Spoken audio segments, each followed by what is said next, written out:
Hi, I'm Dilip. I'm an executive coach and mental fitness coach. As a part of the Fly High Zone talks, today I will be covering an important leadership tool called systems thinking.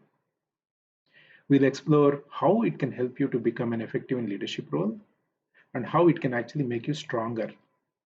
And before I explain this tool, let me start the case study that actually is very relatable to the systems thinking. In the early 1950s, the South Asian country Borneo suffered from malaria and it made World Health Organization to get involved. So they devised a solution called DDT and then they sprayed extensively to kill the mosquitoes that cause the malaria.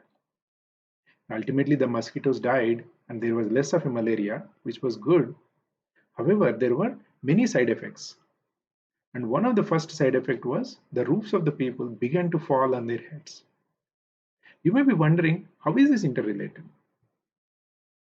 It turns out that the DDT was also killing parasitic wasps that actually ate the thatch eating caterpillars.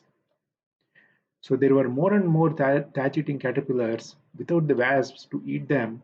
Thereby, the caterpillars ate the roofs of these huts and then they became weak and then they started falling on people's heads.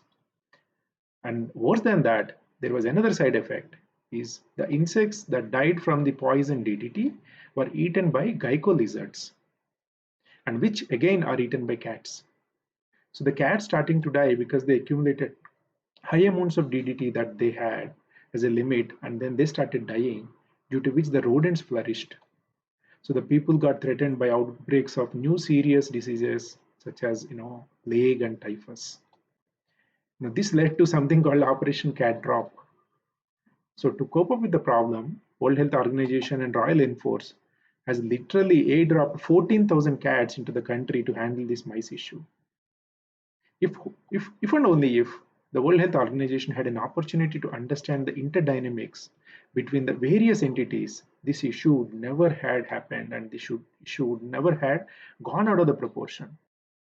Interesting, isn't it? So if you reflect this real world case study and relate it to the system thinking, so system thinking is nothing but your conscious ability to step back and see the invisibles. And if you develop this one capability, this is what makes you a system thinker. System thinking is an essential to your overall effectiveness of your leadership role. And since this topic is vast, I plan to cover it in the next 3 to 4 episodes detailing the key outcomes one would get by developing this capability.